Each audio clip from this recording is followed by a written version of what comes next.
We are in one of the hardest insurance markets that we have ever seen before, but this one feels different. The rate increases and the underwriting restrictions are at a level that I think a lot of us have not seen before, and it's really a challenge for a lot of us. But my guest today is probably doing more than anyone I know to advocate for agents, especially in Georgia, but other states are starting to take notice. And he specifically recently started to rally around the desperate need for legal reform in our state. And like I said, other states are taking notice. Get ready for a masterclass on the hidden power of agency advocating.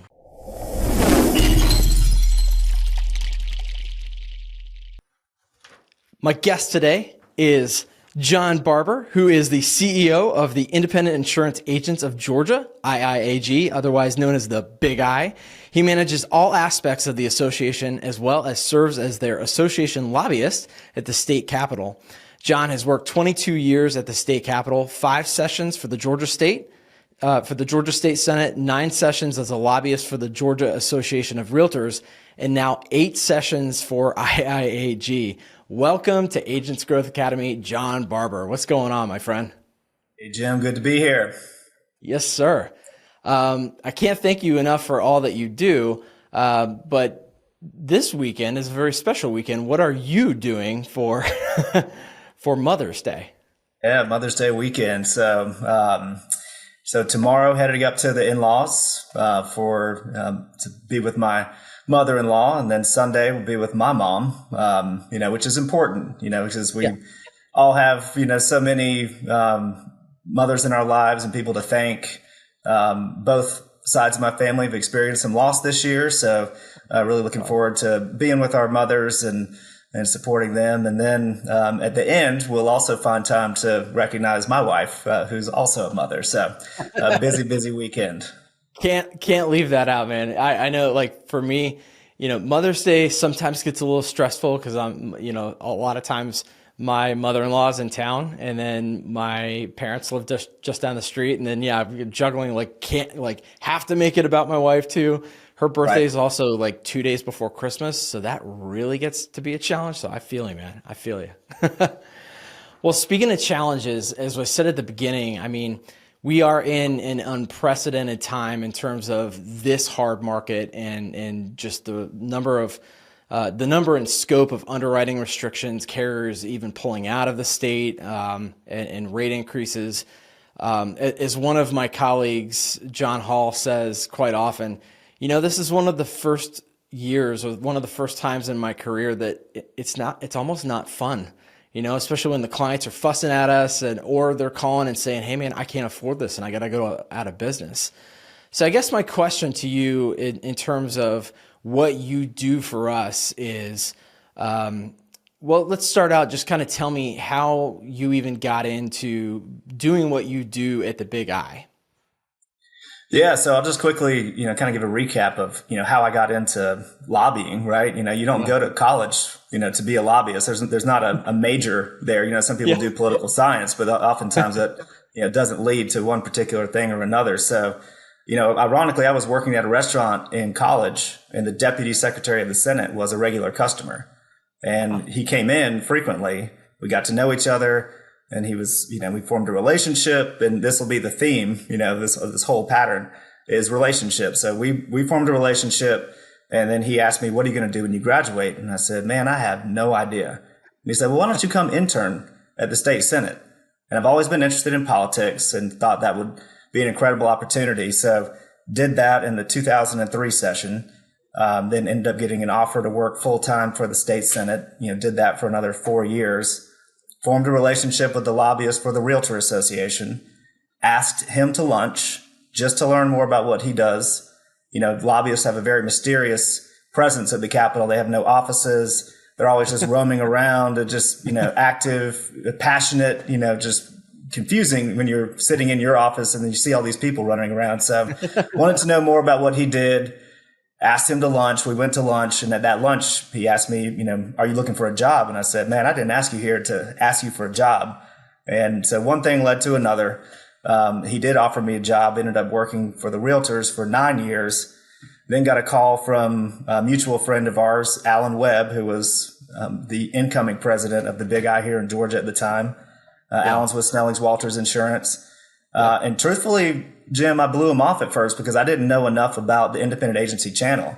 And I had to go ask some old timers around the Capitol, like, is this a really good opportunity? And they said, yeah, you need to make that call. So I did, and I interviewed here at the Big I. And I just had lunch with Alan this week and thanked him for reaching out to me because it's been life-changing for me, because this is really the secret hidden industry. Like I said, I didn't know enough about it. I bet a lot of people don't. And there's so much opportunity. And, you made the point that, this is one of the first times it hasn't felt fun. And that's true. I hear that a lot. But one underlying current of why I've enjoyed being in this industry so much is it's such a family first industry. A lot of family agencies, people generally care about their customers. They care about their employees. And that's trickled down to me here at the association. And that's the culture that we try to, create as well. That's awesome, man. Well, you said you're grateful for Alan. I'm grateful for you. And I know a lot of us are here in Georgia. And I have to say, because it's almost the same amount of time we've been in the working world. I think this is my 22nd or 23rd year in the insurance industry and just outside of college. So this, for me, watching what you've done over the last few years or so to really galvanize support from agents, but also doing so many things to help us has been just tremendous. And real quick, before we get into some of the meat of the act in terms of, especially I want to hear what you're doing around legal reform and having, people who are listening to this, watching this all over the country. I know that there's people already paying attention to what you're doing. And I also know that there are other states that are struggling with this mightily. And we may be one of the worst, in one of the worst situations.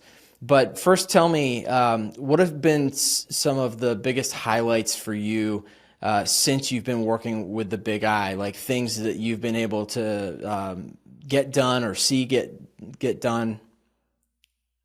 Yeah. So, one of the very first issues that I ever took on, my predecessor, Gould Hagler, who had been the lobbyist for IIAG for 30 years, left me with an issue dealing with PEO licensing. So this is, PEOs who have a role in the marketplace, but at the time, and they may still be doing it, you've got salespeople for PEOs who are out there selling, soliciting, and negotiating insurance on behalf, and sometimes competing with us. And those people are often unlicensed, which, the law is very clear. You can't sell, solicit, or negotiate insurance without a license. And so that was my first battle. And Gould said, I left one on the tee for you. And truthfully, that was a really good thing for me because it let me hit the ground running. I didn't come from the insurance industry. So, I had to learn very quickly on the fly. I had to build new relationships. And that issue allowed me to do that. And, thankfully, at that time, Commissioner Ralph Hudgens, we were able to get him to, sign a rule and regulation, that would require PEO salespeople to be licensed in order to sell, solicit, negotiate insurance, just to make the playing field level for all. So that was a great first issue. Since then, a lot of the issues that we'll continue to talk about through this podcast with legal reform and tort reform in Georgia, the Big I has really risen to be, kind of a top 3 organization with engagement. And so we're really making our presence known probably at a higher level, than ever before, because make no mistake about it, like this is very difficult territory. The Trial Attorney Association is the most well-funded, the most powerful, the most well-connected. And in order to have a true fight at the Capitol that they'll respect, then it takes money, people, and resources. And so, that issue, while we haven't won everything, there's still a long ways to go. We had some pretty significant wins this past session that we were super proud of. Yeah. Well, speaking of teeing it up, I mean, you just teed it up. Let's dig into it, because I think that's what a lot of people want to hear out of this episode is the battle for legal reform in our state, and I know other states are dealing with this too. Was there like a pivotal moment for you where you realized we have to have a rallying cry, we have to get a grassroots effort going to attack the desperate need for legal reform in our state? Yeah, there was, kind of a confluence of factors all coming together, over the past few years. We had been named the #1 judicial hellhole in the nation. Not a title you want. Yeah, exactly. We got that back to back, by the way. We just got it again. The Bulldogs have back to back championships, and now, Georgia does as well for legal hellhole. And then, we had been engaging, in the 2020 legislative session, we had a very comprehensive business community tort reform battle going on. But you remember what happened in March of 2020. The world shut down. Ironically, it shut down on what we call crossover day at the Capitol, which sort of took the wind out of any comprehensive tort reform conversation in 2020. So it took a couple of years to get that momentum built back up. During that time is all these hard market pressures start to slowly settle in. And, you don't feel it all at once. It doesn't happen all at once, but that some of that was inflationary pressure, post-COVID, just kind of layering on top of, Georgia's legal climate and severity of claims. Yeah. And so as these things are coming together, last fall, Governor Kemp came out and said he was going to make tort reform his top priority. And that was really that was a rallying point, not only for, me and other colleagues at the Capitol and the business community, but independent agents. I've never seen independent agents coalesce and engage so much so quickly. And so there's, old saying, don't let a crisis go to waste. Yeah. And so, this truthfully, that's kind of the topic, the overarching topic here is the hidden power of agent advocacy, because there's so much that independent agents can do that they haven't been accustomed to doing. The culture hasn't always been there because there's been a lot of good times in our industry. Yeah. Now that we're facing some adversity, I think we need to recognize, the true role that we play, because nobody cares about insurance companies. There's very little, your average person, if they have a claim incident, typically, even if it is handled pretty well, it still is a negative experience because they're out of their car, they're out of their home. It takes time, whatever that may be. It's a product you never want to use. Exactly. And then, also, the legislature in general, the insurance companies are not who they're concerned about. Yeah. Who they are concerned about are their constituents, who are our clients, and who is having the conversations with our clients at the friction point. Agents are. And that's a lot of what you pointed out earlier, that a lot of those conversations are not fun. What used to be routine, now you're trying to explain a 50, 75, 100% increase, exclusions, whether this is homeowners or whether this is a commercial policy, there's all kinds of new issues that we're dealing with. So this is the opportunity, this engagement point, that independent agents need to be recognizing their power and their knowledge to educate their clients on the factors of what's happening in the marketplace, how the legal climate is a big part of that here in Georgia, and then what they can be doing to make their voice heard as individuals to the policymakers. Absolutely. And the key word in that was education. And I want to take a step back, and I want you to, in my opinion, you and the Big I have done such a tremendous job of educating us in our industry about what the challenges are that we're facing, especially as it relates to the need for legal reform. So take a step back for us and pretend like, somebody's listening and they're like, what do you mean we need legal reform? Boots on the ground, tell us what's going on in that environment, what's causing the problem, what the root problem is, and then talk about some of that education that you and the Big I are providing and the solutions part of that. Yeah. So, when the rubber hits the road, Georgia's legal climate, it's not just laws on the books. A lot of times you've got court opinions that basically take on the power of law. And, while, I've early voted here a couple of days ago, and there's probably 50 judicial races. I work in politics. I knew 2% of the people on this ballot. And so the people who are really engaged in our judicial elections are primarily going to be those involved in the legal field. Yeah. So, the trial attorneys are very proactive about supporting candidates, who may be more susceptible to having their line of thinking. And so, when we have some of the judicial decisions that take on the form of law, those don't change unless there's a decision that supersedes that, or oftentimes what those court decisions say, well, that's the job of the legislature. And so, the trial attorneys have done an incredible job of building a wall at the Capitol, to protect what's already there. So change is very, very, very difficult.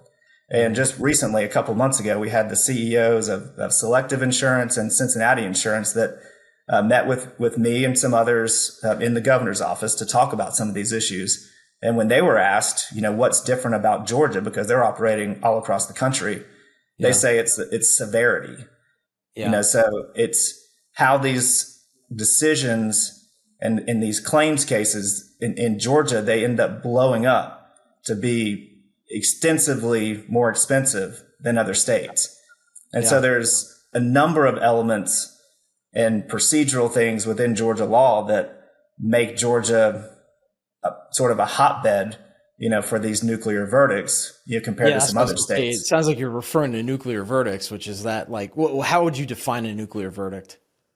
Yeah, a nuclear verdict would be one that, has an abnormal dollar amount, something that doesn't really meet the reasonableness test. You see some of these cases, that have, $75, $100 million payouts, when, there's a landmark premises liability CVS case that gets talked about often here, but it was due to negligent security. That was the argument on the property, but it was really a Craigslist deal where two people were meeting up on the property of a CVS. That, the CVS is basically just an opportunity zone for two people to meet up. And there was a shooting, and CVS ended up being on the hook for 95% of the payout, and it was around, $70 million. So it's, and not only, is that just a nuclear verdict, is, somebody's got to pay that, but that case, it has become the new de facto premises liability law in Georgia. And so that's a big issue that we're seeing. So not only is it just, dollar amounts, so real quick, if I just take a second to talk about, a downstream impact. Sure. What's penetrating into the market today, and this is not good for anybody, and these are exclusions on these commercial properties, so firearms exclusions, assault and battery exclusions. I mean, I saw a human trafficking exclusion. If you layer on a human trafficking exclusion and someone is being trafficked on that property, there is no insurance coverage. Jeez. And so that's not good for the victims, the injured parties. It's not good, for society. And so, but that is a constriction action by the carriers. If they can't get all of the rate they need, then, we're seeing these exclusions get put onto policy. So we're making the argument at the Capitol that, we're trying to ring the bell now, because once those exclusions get layered in, become normalized, then they're going to stick around for a very long time. And, that's not good for you to explain to your clients, and it's not good for your clients when there is an incident, because now there's no coverage and it's going to come back and hit your client. So there's real life implications to this. Yeah, we're left with essentially stripped down, empty products that we're selling to They customers who are cost like, more than they have ever what are we cost. actually covered for? Yeah. Yeah. Talk to me about, I saw an email that you sent just before we got on, and you and I had talked about it briefly yesterday. Tell me about the ACV Yeah. win that we just had. Thanks in a lot part to you. What happened? Yeah. So again, that's just a downstream market effect is that, Yeah. on homeowners policies for roofs. I mean, you know, traditionally people think like, oh, my policy will just cover a new roof. And the Yeah. roofers have certainly taken advantage of that. I get guys hang flyers on my mailbox or my door, saying, call me, get a free roof. Your insurance will pay for it. Yeah. And, overall, that has caused a lot of, friction in the marketplace, and homeowners policies are become very expensive. There's a lot of non-renewal activity. So one action that insurance carriers are taking is to move to an actual cash value. If you think about, and if people don't know the whole concept, if you think about a used car, how it depreciates in value, your roof Right. also, depreciates in value. So there's a schedule that the carriers would put out. And so this actual cash value, or ACV, is something that is a kind of market pressure relief valve, that can Yeah. help keep options in the marketplace, for homeowners policies. However, at the federal level, you've got Fannie and Freddie, Hmm. so any loan product that is resold on the marketplace is backed by Fannie and Freddie. And Right. the National Association of Realtors estimates that's about 70% of mortgages, which is a Jeez. huge number. Yeah. And Yeah. so just recently, Fannie and Freddie were coming out with a policy that would say that none of the mortgages in their portfolio could have ACV attached to it. It had to be full replacement cost. And so our national Not in team this market. at the Big I, right? So if that would have gone into effect, it would have been incredibly disruptive. Yeah. We're already seeing so much, friction in the homeowners marketplace. And Yeah. if that would have allowed to stand, and it's really your clients, who are going to ultimately potentially face no options. I mean, we're Yeah. seeing non-renewals at a record pace in the homeowners market, and this would have sent that into a spiral. So yeah, just Yeah. this week, we heard word from FHF, FHFA in DC Okay. Yeah. that they were going to postpone that ruling. So, and That's much of awesome. that was due to the Big I advocacy along with some of our carrier partners. Thank you, my friend. That's awesome. Let's talk about another win real quick, and then I want to talk about the resource that you've helped to create for us to really have this grassroots effort. Tell me about the most recent win we had with tort reform. Yeah, so there was a few this past session. The one Kind of that unexpected, almost last minute, right? right, yeah, when truthfully, Governor Kemp, who we've got a great relationship with, came out at the beginning of the session. He said in the fall this is going to be his number one priority, and then Yeah. right at the beginning of the session in January, he indicated he was not going to introduce a comprehensive tort reform bill. So that sent a lot of us in the business community, kind of in a spiral, thinking, okay, Yeah. well, I don't know what this session's going to mean. We've been, generating all this, support amongst our own membership in the business community. So, we were able to engage and pull out a couple of wins, but truthfully, everything is connected. So the Yeah. fact that the governor engaged, that actually put more pressure on the House and Senate leadership to get something done. Even though it wasn't, the governor's bill, Yeah. then the House and Senate leadership were kind of ready to move on a couple of things. So Mhm. a big one that's unique to Georgia is on the auto insurance space. It deals with Holt demand letters, and Holt is a legal decision that Yeah. creates, sort of equates a demand letter from an attorney. So when there's an accident, then the attorney will send a demand letter. And if you have a 25,000 minimum limits policy and they're demanding your full policy limits, typically the carrier is going to say, if it's a bad accident, hey, no problem. We'd be glad to pay everything that we owe. Right. And so, but this Holt decision equated a demand letter to a contract. And in contract law, then the offeror is the master of the contract. And so if I want to buy your house, every single letter on that page has to be identical, for us to agree and that to be a valid contract. Right. So the plaintiff's attorneys became very smart, get credit where credit's due.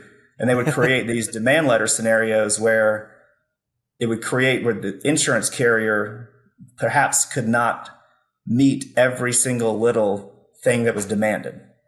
And since it had to be identical, even the courts recently upheld that a missing comma in the payee line was not a mirror image. The fact that a carrier paid early and not on the date demanded was not a mirror image. And so as soon as there's a rejection, then you've got to layer in insurance bad faith law, where the insurance carriers have the duty, to represent their client and to reach a settlement within policy limits. And if they don't, then they can be pursued for bad faith. Yeah. And so this became a Georgia-specific gamesmanship issue that was being abused. So, I mean, I'm not joking, Jim. I think we passed a bill this year and the trial attorneys came to the table, and we did pass a very good bill. Got to give credit where credit's due. Everybody came to the table to fix this. But we must have saved $100 million in the system with this piece of legislation. It is truly impactful, and it never saw the light of day until day 36 of the 40-day session, because we were working behind the scenes the entire time. And so it was really pulling a rabbit out of a hat. And unless you're in the insurance space or the legal space, it didn't mean much to anybody. But it truly is a impactful piece of legislation.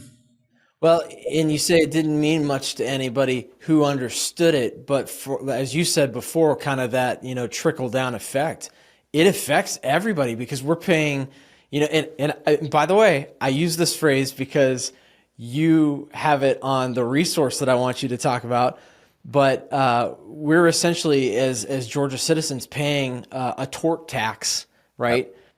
Because of all of that, the thought is, well, insurance companies can't underwrite for unlimited, right? Like 100%. They have a $25,000 limit, but they, if it goes into a nuclear verdict of like 10 million, they can't underwrite for that. So they're having to pass the cost on of those extra fees onto us. That's 100% true. And the truth of the matter is that a lot of your hometown trial attorneys did not use this tactic. It was your Morgans and Morgans of the world and others, so the trial attorneys saw this as, like, this is not a good look for us. Yeah. It's not the right thing to do to play games and inject all this extra losses into the system. So it was a good win. It was a good way of, there is a pathway to compromise and to work together for the right thing. Yeah. So tell me, before we get into the rapid fire round, I want to hear about the resource that you helped create for the Big I, for agents. Yeah, so we call it the Agents Action Center, and this was, when I worked for the Realtor Association, we were 10 times the size of the Big I.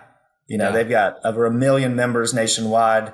So grassroots advocacy was originally what I came on to do at the beginning of my career with the realtors.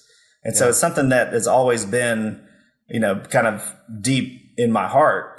But we haven't had these, big issues. Oftentimes insurance issues are, a bit esoteric. If you are not in the insurance space, then, they don't mean a whole lot. But now we've got one that this touches everybody. So lawsuit reform really boils down to what we were just talking about, is that trickle down impact, where when carriers have excess losses, that gets passed on to the consumers. The consumers feel that in an inflationary time period where, groceries are more expensive, gas is more expensive. And right now those insurance bills, people are noticing more and more than ever. And, so the Agents Action Center is designed to educate the independent agents. We are in every community in the state. You go through any town in Georgia, you're going to see a real estate office, a CPA's office, attorney's office, and your local independent insurance agency. Right. So that's really our unique point in the insurance community and in this conversation, because if agents will take the time and go to iiag.org/action center and see the resources. So we've got resources there for you that you can download and you can provide to your clients for homeowners, for auto, and for commercial. And we're going to continue to build out some of these resources as well. But this is sort of a first glance of how you can take some of the heat off the agent, help educate your client, but then there's a QR code on each one of these pieces. And that's going to point back to a website that's called justicenojackpots.com. And that is an opportunity for everyday Georgia citizens to, fill out their contact information, and that will send a message to their local Georgia legislators and ask them to engage in lawsuit reform. That is brilliant. Too many people are afraid, and this is what we get back to the hidden power of independent agents. Too many of your clients are like, I don't like politics. I don't know who my person is at the state capitol. So this takes the pressure off of that. All you have to do is type in your information and it will geolocate you to your legislator, and then you can engage. However, I will say that if you as an independent agent, if you have a relationship, a high level relationship with your legislator, and you're not taking time to take them to coffee, to educate them on all the things that you're seeing with your clients, then you're missing out on an opportunity, because what we've seen is those relationships with independent agents, those high level relationships, have been extremely powerful. So we have even helped put me in touch with my legislator, who I never would have known. And he's probably around our same age, and we hit it off, sat in his office for a few minutes, just kind of chatting, and me letting him know, like, hey, we really need legal reform. I know you know it, but I just want to reiterate it. And he was like, hey, man, we are fighting for you. We got your back. We're doing our best. You are absolutely right. It is. And that's how everything gets done in not only our industry, but anywhere, right? It's all about relationships, but it's even more specific. I don't know. It's just something about this industry that relationships seem to hold more power than almost anything anywhere else. Real quick before the rapid fire round. So in those resources, what specifically are people going to find that's going to help them out? I know what they are. I've seen them, but tell our audience what's in there.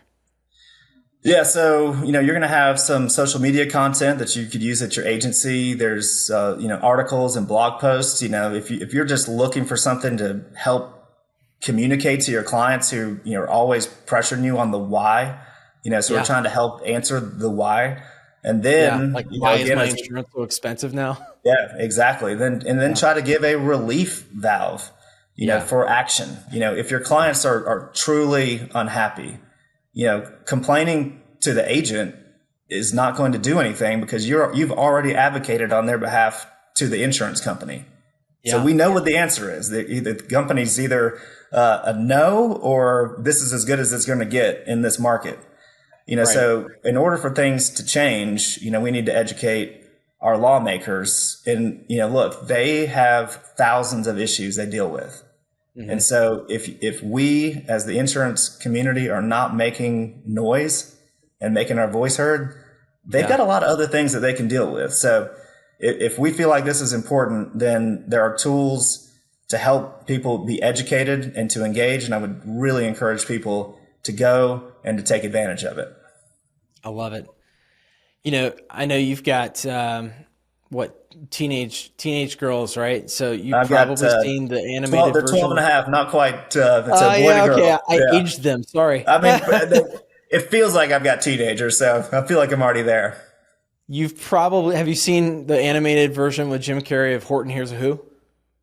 Yes, I have. Yeah. Yeah. So it's the same kind of thought of, like, individually, one voice is this tiny little thing that you can barely have, but it's like, we are here, we are here, we are here. We got to make the noise. Yeah. So that's a great point, Jim, because look, I'm a one-man band at the Capitol. Like, I'm the only person advocating for independent agents at the state capitol. And it can feel like a lonely world.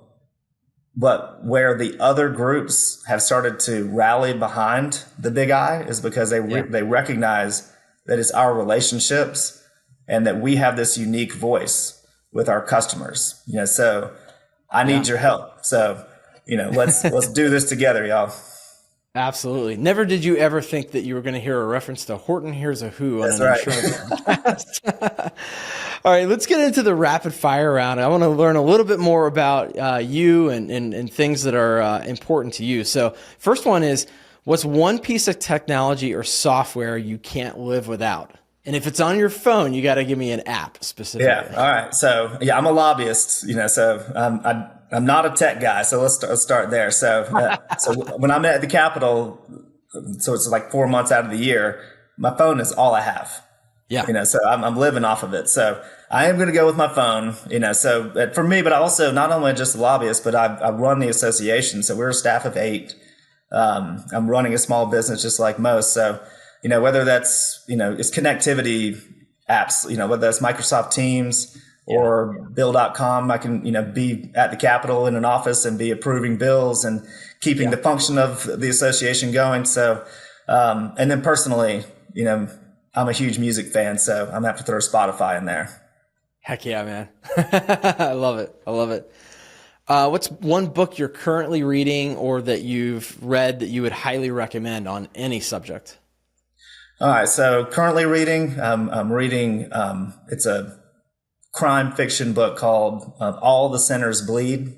Nice. Small town, southern town, crime piece. It's actually really, really good.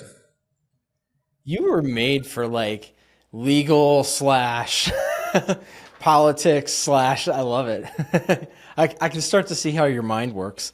Yeah. What's one piece of advice that you would give to your younger self?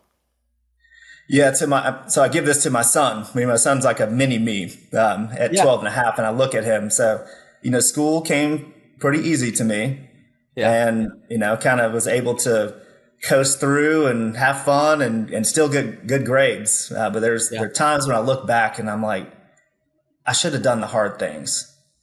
I should have taken the hard classes and pushed myself a little more just because things come easy. So that's my advice to my younger self is do the hard things. And when you get the chance, apply yourself because, you miss those chances when you're older. God, yeah. Thank you for that because my son, his last day of high school is today. And I've been thinking so much about have I given him enough good life advice? What are the things that I need to impart on him? And that's a really good one. Do the hard things because I feel like you get the most reward out of going through the process of finding the solution to the hard thing and then coming out on the other end feeling like I accomplished something. And not only that, usually you end up helping somebody when you're doing the hard things, right? Kind of like what you're doing every day for us at the Capitol, right? Yeah, 100%. Yeah. Yeah, absolutely. That's awesome, man. What's based on what we talked about today, what's one final piece of advice that you would leave for our listeners? So I wish I had this advice earlier in my career. When you start off your career, you're young and you're trying to impress others, and you may be sort of taking on a persona that you think that other people want you to be. Yeah. And as you get older, I think we're probably about the same age, you kind of realize that the best thing that people can do is be authentic. Because when you're yourself, you're a better version of yourself. You like yourself more. You enjoy your work and yourself more. And then other people just react to you better. So I just tell everybody, just be authentic. I love it. Yeah. And I think being authentic, it just has this natural ability to draw people into you in a more genuine way. People respond to that authenticity. So that's a really, really good advice. So if people want to get more John Barbour in their lives, where do they find you? What's the best way for them to find you? Well, you can go to IIAG.org. That's our association website. You'll find me there. I'm always available, and whether you're a Big I member or not, if I can be a resource, to you, please reach out to me. I love this independent agency channel. I love what I do, and working with folks like you, Jim. So I appreciate the opportunity to kind of spread the word a little bit more. And if I can ever be a resource, don't hesitate to reach out. I love it, my friend. Well, we love what you do for us, so thank you very much. And stick around for me, John, for 1 second. But for everybody else, grow big or go home. Take care, guys.